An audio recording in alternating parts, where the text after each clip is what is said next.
बिस्मिल्लाहिर्रहमानिर्रहीम, अस्सलाम वालेकुम। आज सुप्रीम कोर्ट की समाअत से पहले ही सुबह हमने वीलॉग में आपको बता दिया था कि चीफ जस्टिस की ताकत डबल हो गई। और दिलचस्प बात यह है कि बहुत से लोगों ने इस पर सवाल किए। हम आपके कमेंट्स देख रहे होते हैं, कमेंट्स में लोगों ने इतराज़ भी किया, सवाल भी उठाया कि जी आप ये कैसे कह रहे हैं, चीफ जस्टिस की ताकत डबल कैसे हो गई।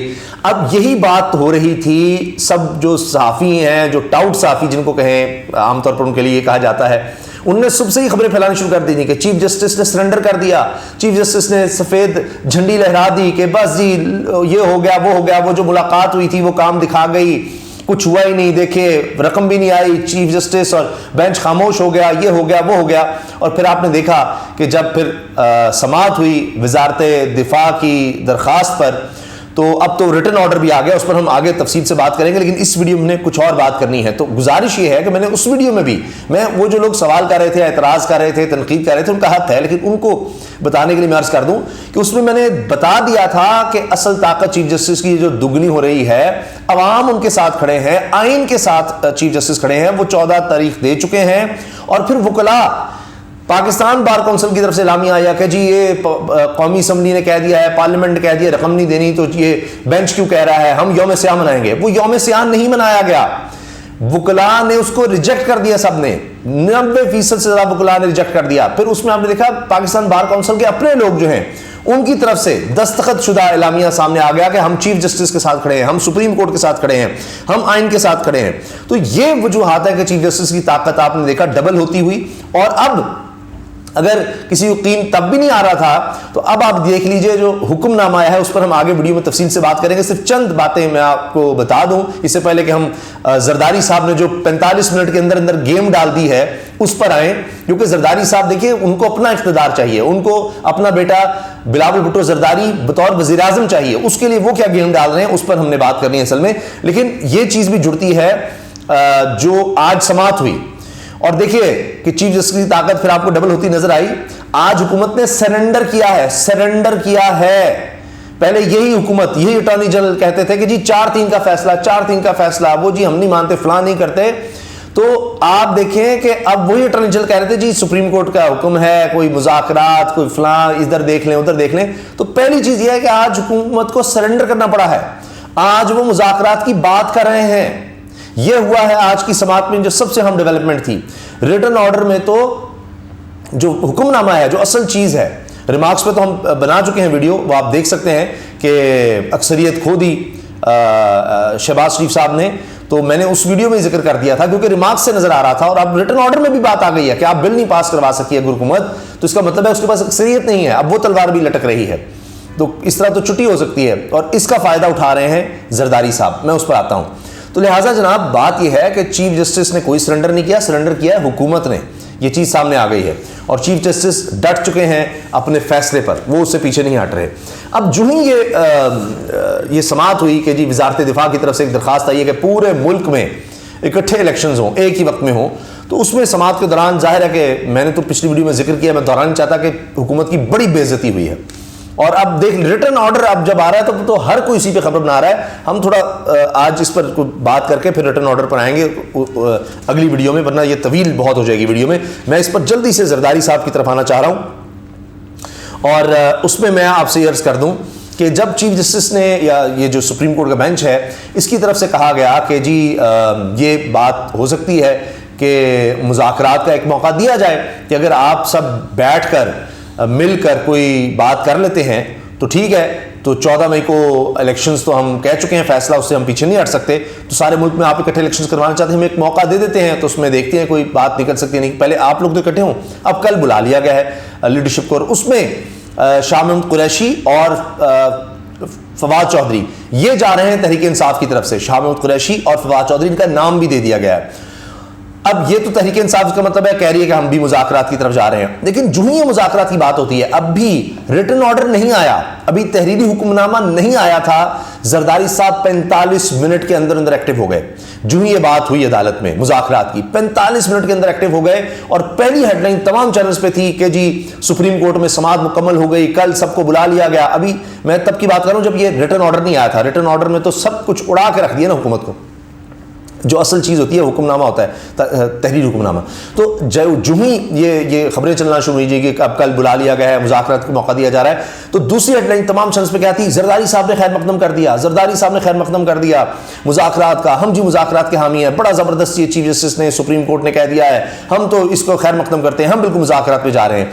अब इससे पहले मुज़ाकरात के लिए एक इजलास हो चुका जिसमें नून लीग की तरफ से दरमियान की बात थी, और वो असल कहानी ये है कि नून लीग में जो मरीम नवाज वाला कैंप है, जो नवाज शरीफ वाला कैंप है, वो कहते हैं हमने मुज़ाकरात नहीं करने, पहले हमें एश्योरेंस दे, हमें इमरान खान यकीन दिलाए। वो बाहर भी गए हुए हैं, वहाँ भी ये कह रहे हैं सऊदी अरब में भी कि हमें इमरान खान ये यकीन दिलाए कि जब अगर उसकी हुकूमत आ जाती है तो हमें कुछ नहीं कहेगा, नवाज शरीफ को हर सूरत वापस आने दे, वो जो कहते हैं लेवल प्लेइंग फील्ड, आज नवाज शरीफ को वापस आने दें, उसके केस खत्म कर दें, सजाएं खत्म कर दें, तो आज ही इलेक्शन करवा दें। ये जवेद मियां जलील लतीफ कह रहे हैं, तो वो इस तरह की बातें मनवाना चाहते हैं इमरान खान से। अच्छा, अब जरदारी साहब क्या कह रहे हैं, पीपल्स पार्टी कह रही है गैर मशरूत मुज़ाकरात, कोई शर्त नहीं, नून लीग शर्त रख के करना चाह रही है, और जबकि पीपल्स पार्टी कहती है गैर मशरूत मुज़ाकरात। अच्छा, उसमें यह हुआ कि जो खबर अब अटॉर्नी जनरल ने आज उसकी सुप्रीम कोर्ट के अंदर तस्दीक की कि जी बाकी सब मान गए हैं, फजलुर रहमान साहब नहीं मान रहे। तो जरदारी साहब ने जो ही ये सुप्रीम कोर्ट में हियरिंग होती है 45 मिनट के अंदर एक्टिव होकर बिलावल को भेज देते हैं फजलुर रहमान साहब के पास, और वो सीधा पहुंचते हैं DI खान वहां पर फजलुर रहमान साहब के पास, क्योंकि वहां पर उनको एक खतरा है कि अब जनाब अली मीन गंडापुर को गिरफ्तार भी हमने करवा दिया, लेकिन अब तो फिर भी उससे इलेक्शन हारते नजर आ रहे हैं। अली मीन गंडापुर ने कहा है कि जो भी कर लो, जितने मर्जी मुकदमे कर लो, फजलुर रहमान आप तो हारोगे, फजलुर रहमान को हरा चुके हैं अली मीन गंडापुर साहब। तो अब वहीं पर जाते हैं भागे भागे बिलावल साहब और फजलुर रहमान साहब को मनाने।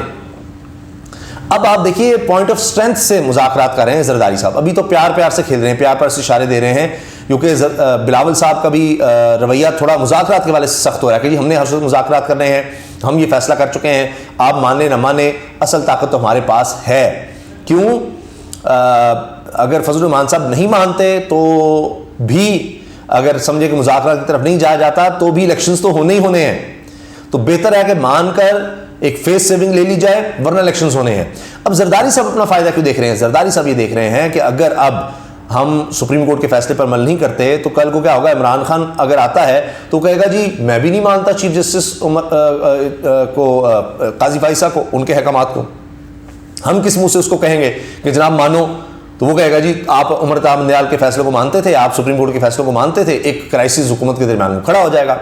फिर अगले इलेक्शंस किस तरह से हम करवाएंगे? कोई भी हुकूमत होगी जो नजर आ रहा है जी इमरान खान की होगी, चलो जरदारी साहब को कि मैं सिंध में तो कंफर्टेबल हूँ, सिंध में तो हम रहेंगे, तो मुझे तो अगली दफा की बारी चाहिए, बिलावल भुट्टो जरदारी को मैं वज़ीर आज़म बनाना चाहता हूँ, अभी तो मुझे चांस नजर नहीं आ रहा। तो फिर तो इमरान खान बैठ जाएगा और कहेगा जी सारे मुल्क में करा देते हैं, हम सिंध में नहीं इलेक्शन करवाते। मैं मिसाल दे रहा हूँ आपको। तो फिर हम क्या कर लेंगे? तो जो भी हुकूमत आएगी वो कहेगी जी हम नहीं इलेक्शन करवा रहे, डिले कर रहे हैं, और फिर किस मुंह से जाकर हम बात क्या करेंगे? जी आपने इलेक्शन डिले करवाए थे, पहले भी हो चुके हैं, 90 दिन के अंदर कोई नहीं हुए थे, निगरान सेटअप लंबा ही चला था, अब भी लंबा चलाते हैं। तो कुछ भी हो सकता है। आज अगर हम एस्टैब्लिशमेंट के साथ बड़े कोई अच्छे हुए हैं तो क्या पता कल को क्या हो जाए।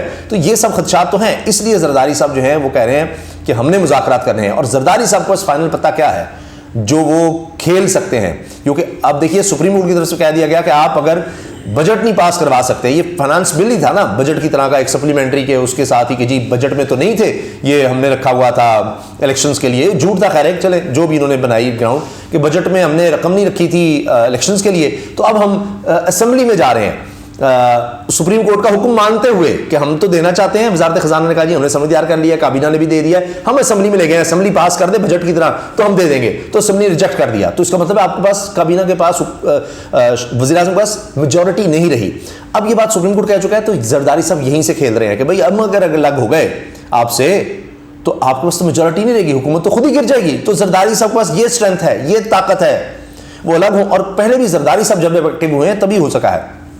पीडीएम बनी, पीपल्स पार्टी नहीं मानी थी इस्तीफों के लिए, तो पीडीएम टूट गई थी, कुछ भी नहीं हो सका था। फिर दोबारा जरदारी साहब किसी के कहने पर एक्टिव होते हैं, जिस तरह ख्वाजा आसिफ ने तो अब कह दिया ना जी हमने तो जजेस ही लगाए थे कमर जवेद बाजवा के कहने पर, तो वो देखें हम जजेस तो हमारी बात नहीं मानते, तो वो सारी डीलें और इस तरह की बात करते हैं ये।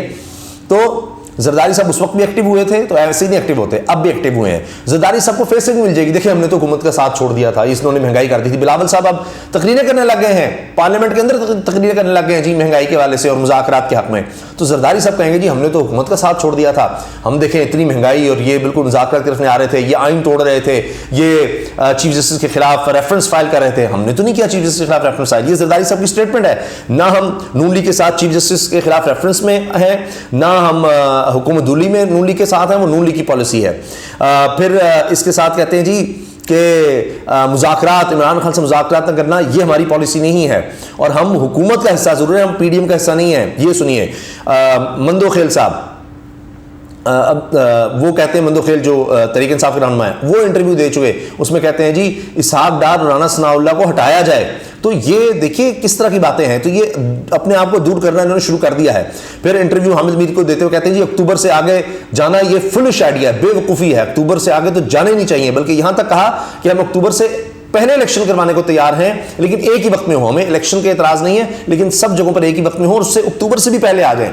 तो ये जरदारी साहब तो इस तरह की स्टेटमेंट्स वाज़ेह तौर पर दे रहे हैं। फिर उन्होंने पंजाब में इलेक्शंस की तैयारी शुरू कर रखी है, फरियाल तालपुर साहबा को अपनी बहन को भेजा हुआ है, वो कैंडिडेट डिसाइड कर रहे हैं, टिकट्स डिसाइड कर रहे हैं। तो नून लीग कहाँ है इसमें? तो जरदारी साहब अपने पत्ते बड़े वाज़ेह तौर पर खेल रहे हैं और बजात खान साहब सीनियर साफियों को कह चुके हैं कि सारे खेल में जो हो रहा है इसमें लूजर ज्यादा नून लीग है और इसमें अगर हम पीडीएम या इस हुकूमत में देखें अगर कोई विनर है तो वो बिलावल है, कि अपना सीवी लेके पूरी दुनिया में फिर रहे हैं और वहां खेल रहे हैं। तो ऐन मौके पर जरदारी साहब आप जो है ना वो कायल कर रहे हैं कि भाई मुज़ाकरात के लिए मान जाओ, इलेक्शन तो होने ही होने हैं, हमें अपनी फिक्र है कि हमने तो अगली बारी लेनी है, हम सिंध में कंफर्टेबल है। नून लीग को सियासी मौत नजर आ रही है पंजाब में। जरदारी साहब को पता है कि वहां नहीं कोई उनकी इतनी ज्यादा दाल गलनी, लेकिन अगर इलेक्शन से ही फरार होंगे तो हमारे पास और ज्यादा हमारी साख और मुतासिर होगी और आइंदा के लिए बड़ी मुश्किलात होंगी।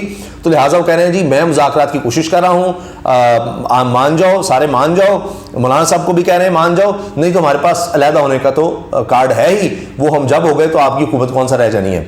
तो अगर इस तरह से मानना है तो ठीक है, वरना टेढ़ी उंगली से फिर निकालेंगे घी, तो वो तो है ही। तो उसमें भी विन सिचुएशन है जरदारी साहब के लिए, क्योंकि वो ये कहेंगे कि देखें जनाब, हमने जब देखा कि जमहूरियत के खिलाफ, आइन के खिलाफ, सुप्रीम कोर्ट के खिलाफ, अवाम के खिलाफ इक़दाम हो रहे हैं, महंगाई इतनी ज़्यादा बढ़ गई है, हमारे लाख कहने के बावजूद इन्होंने सागदार को नहीं हटाया, इन्होंने वो हरकतें करते रहे, तो लिहाजा देखिए अब हम सुप्रीम कोर्ट की खातिर, आइन और इनकी खातिर, हम अवाम की खातिर हम देखिए अलहदा हो गए हैं और हम तो इलेक्शंस में आ रहे हैं। अब देखिए इलेक्शंस अगर हुए तो सिर्फ हमारी वजह से हुए, वरना तो हो ही नहीं रहे थे।